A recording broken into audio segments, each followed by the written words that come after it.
말씀 씨 뿌리는 이는 그리스도이시니 그분을 찾는 사람은 모두 영원히 살리라. 할렐루야.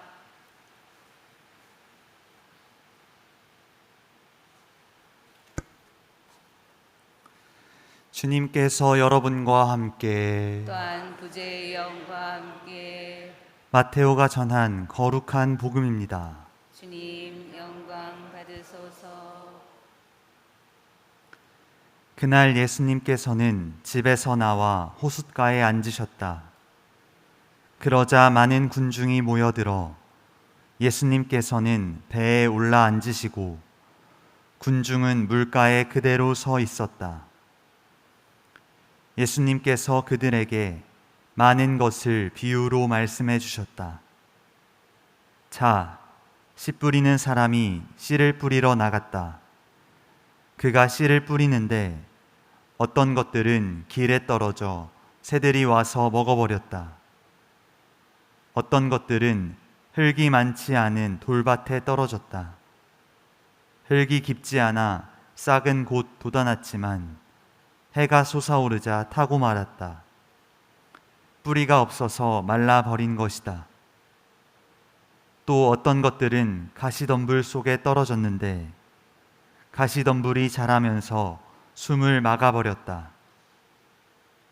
그러나 어떤 것들은 좋은 땅에 떨어져 열매를 맺었는데 어떤 것은 100배, 어떤 것은 60배, 어떤 것은 30배가 되었다. 귀 있는 사람은 들어라. 주님의 말씀입니다. 그리스도님 찬미합니다.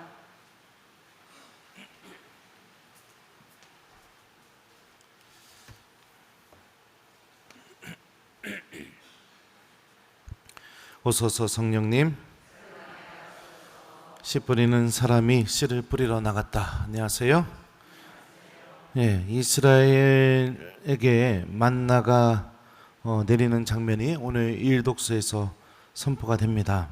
하나님께서 이스라엘에게 만나를 내려주신 명확한 이유가 오늘 일독서에서 하나님이 이렇게 말씀하시죠. 그러면 너희는 내가 주 너희 하느님임을 알게 될 것이다. 그러니까 만나를 통해서 이스라엘에게 이스라엘이 궁극적으로 깨달아야 될 것이 무엇이냐?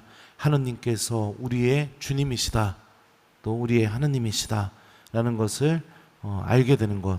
이게 만나를 통해서 하느님께서 바라시는 것이었습니다. 그리고 실제로 이스라엘 사람들은 이 광야 생활을 통해서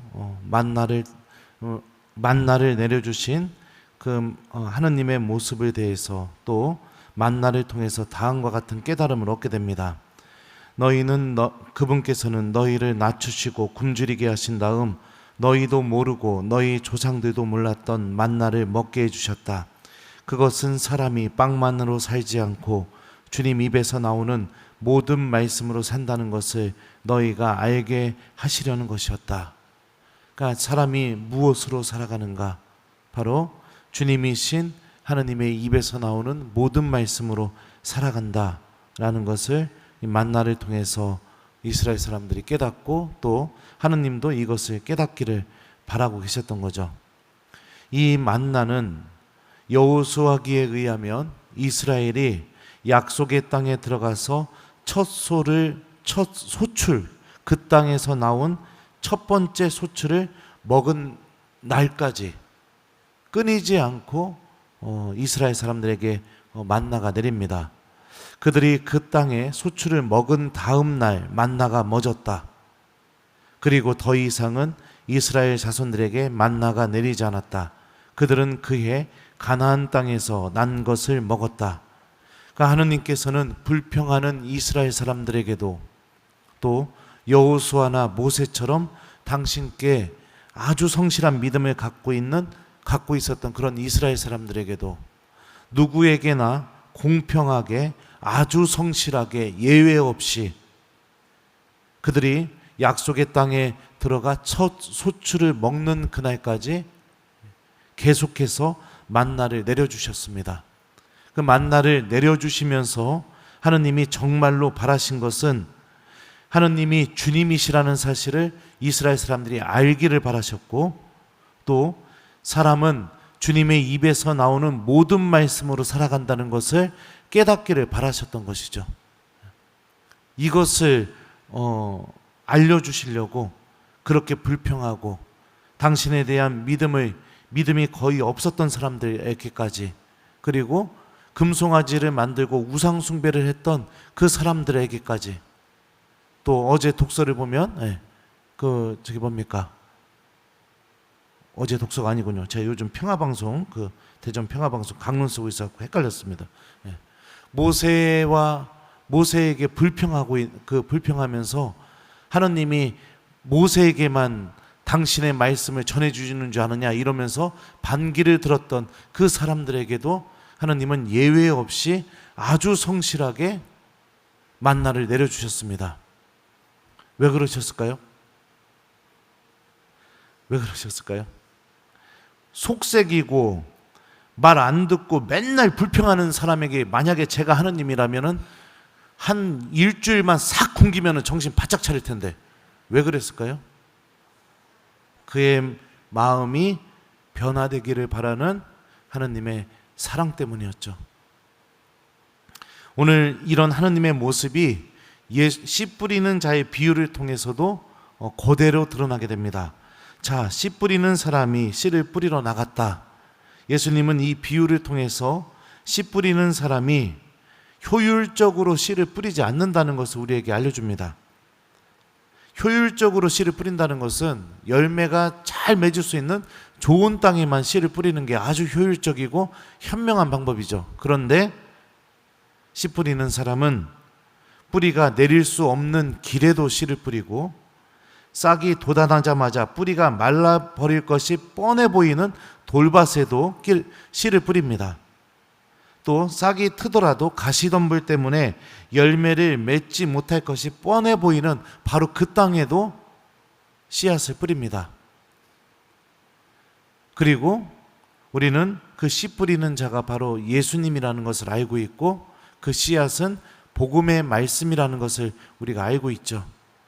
하느님은 끊임없이 가능성이 없어 보이는 사람들에게도, 당신의 말씀을 전혀 받아들일 마음조차 없는 사람들에게도 끊임없이 당신 말씀의 씨앗, 믿음을 만나기만 하면 사람에게 구원을 가져다 줄 수 있는 놀라운 힘이 담겨 있는 이 엄청난 말씀의 씨앗을 그 누구에게도 예외 없이 뿌리고 계십니다. 왜 그러실까요? 내 믿음의 밭이 좋은 땅으로 바뀌기를 바라는 그런 인내심 때문에, 그럼에도 불구하고 나를 포기하거나 버릴 수 없는 그 사랑 때문에, 주님께서는 바로 그 이유 때문에 오늘도 이 미사 시간을 통해 우리에게 말씀의 씨앗을 뿌리고 계시죠. 이런 하느님의 사랑과 인내심을 우리가 기억했으면 좋겠습니다. 그리고 지금 당장 내가 많은 소출을 내지 못하는 땅일지라도 포기하지 말고 예수님께서 미사 때마다 나에게 뿌려주시는 그 말씀의 씨앗을 잘 품으려고 노력해 봤으면 좋겠어요. 그러다 보면 우리 마음의 밭에서 돌들도 사라지게 될 것이고 가시덤불도 사라지게 될 것입니다. 성령께서 분명히 도와주실 거예요. 오늘 복음은 지난주 주일 복음이기도 합니다. 그리고 제가 좀 찾아보니까 지난주 주일에 프란치스코 교황님께서 삼정기도 훈화 때 이렇게 또 말씀을 하셨어요. 우리들도 씨 뿌리는 사람이 되었으면 좋겠다. 끊임없이 우리들의 자녀에게, 또 우리들의 이웃들에게 씨 뿌리는 사람이 되었으면 좋겠다라고 이렇게 훈화하셨는데, 그 부분을 좀 한번 읽어드리도록 하겠습니다. 이것이 바로 주님께서 하시는 일입니다.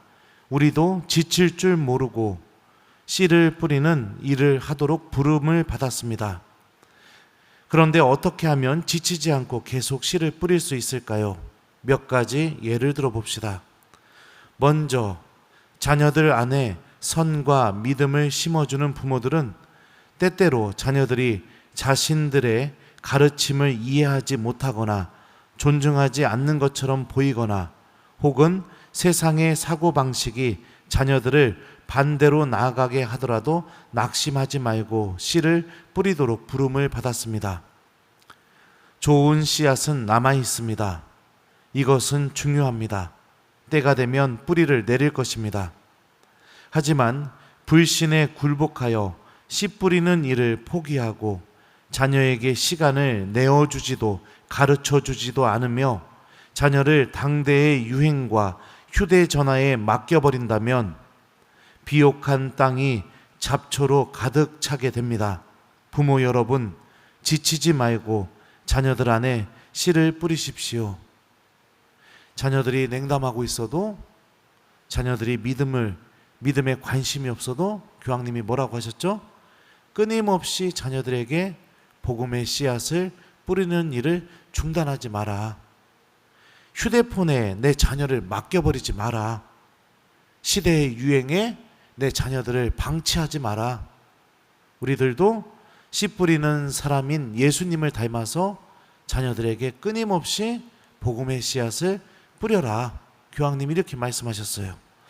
또 교황님 말씀 좀 들려드릴게요. 이제 젊은이들을 살펴봅시다. 그들도 굴곡진 일상의 밭고랑에 복음의 씨를 뿌릴 수 있습니다. 예를 들면 기도를 통해 그럴 수 있습니다.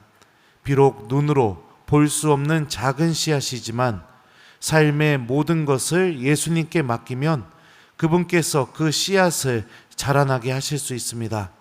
그런데 저는 다른 이들, 가장 궁핍한 이들에게 시간을 내어주는 일도 생각해 봅니다. 시간을 헛되게 쓰는 것처럼 보일 수 있지만 그것은 사실 성스러운 시간입니다. 반면 소비주의와 쾌락주의가 주는 얄팍한 만족감은 우리를 빈손으로 남겨둡니다. 그리고 공부에 대해서도 생각해 봅시다.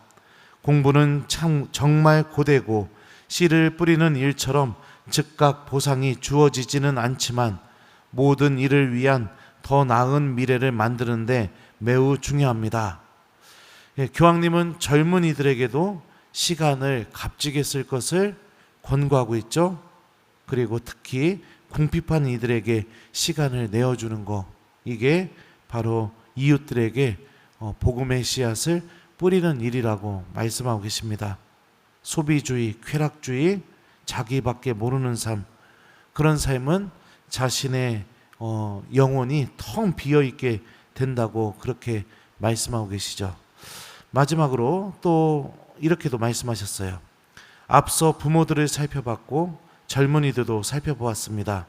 이제 복음의 씨를 뿌리는 사람들, 당장 성공적인 결과가 눈앞에 보이지 않아도 하느님의 말씀을 선포하고 살아내는 많은 훌륭한 사제, 수도자, 평신도들을 살펴봅시다. 우리가 말씀을 선포할 때 아무 일도 일어나지 않는 것처럼 보이는 곳에서도 실제로 성령께서 활동하고 계시며 우리의 노력을 통해 그리고 우리의 노력을 뛰어넘어 하느님의 나라가 이미 자라고 있다는 사실을 절대 잊지 맙시다. 그러므로 사랑하는 형제 자매 여러분, 기뻐하며 앞으로 나아가십시오. 우리의 삶에 하느님 말씀의 씨를 뿌린 사람들을 기억합시다. 우리 각자 나의 신앙은 어떻게 시작되었을까 하고 생각해 봅시다. 그들의 모범을 만난 지 몇 년이 지나서야 싹을 틔웠을 수도 있겠지만 그분들 덕분에 신앙이 싹 텄습니다. 이 모든 것에 비추어 우리는 스스로에게 물어봅시다. 곧 나는 선을 뿌리고 있는가? 나는 나만을 위해 거두어 드리는데 관심이 있는가? 아니면 다른 이들을 위해 씨를 뿌리는데도 관심이 있는가? 나는 공부, 일, 여가 시간 등 일상의 생활에서 복음의 씨를 뿌리고 있는가? 나는 낙심하는가? 아니면 예수님처럼 당장의 결과가 보이지 않더라도 계속 씨를 뿌리고 있는가? 오늘 우리가 기념하는 가르멜 산에 복되신 동정 마리아님, 저희가 기쁘고 기꺼운 마음으로 복음의 씨를 뿌릴 수 있도록 도와주소서. 마지막에 이렇게 말씀을 맺고 계시죠. 그러니 씨 뿌리는 사람인 예수님의 모범을 본받아 우리가 살아가고 있는 삶의 자리에서 끊임없이 복음의 씨앗을 지치지 말고 뿌리도록 교황님께서도 이렇게 우리에게 촉구하고 계십니다. 하나님께서는 죄인들에게도 의인들에게도 당신께 불평하는 사람에게도 또 당신을 잘 따르는 사람에게도 끊임없이 만나를 베풀어 주셨고 또 복음의 씨앗을 끊임없이 뿌려 주시고 계시고 또 뿌리고 계십니다. 우리들도 이런 하느님의 모습을 본받아서 오늘 하루 가족들에게, 자녀들에게, 또 이웃들에게 하느님 말씀의 씨앗을 잘 뿌리는 그런 복음 선포자가 되도록 노력해 봤으면 좋겠어요. 집에 가셔서 숙제드려요. 여러분들 하느님의 말씀을 여러분들 가족들에게 또 여러분들이 만나는 이웃들에게 실천해 봤으면 좋겠습니다.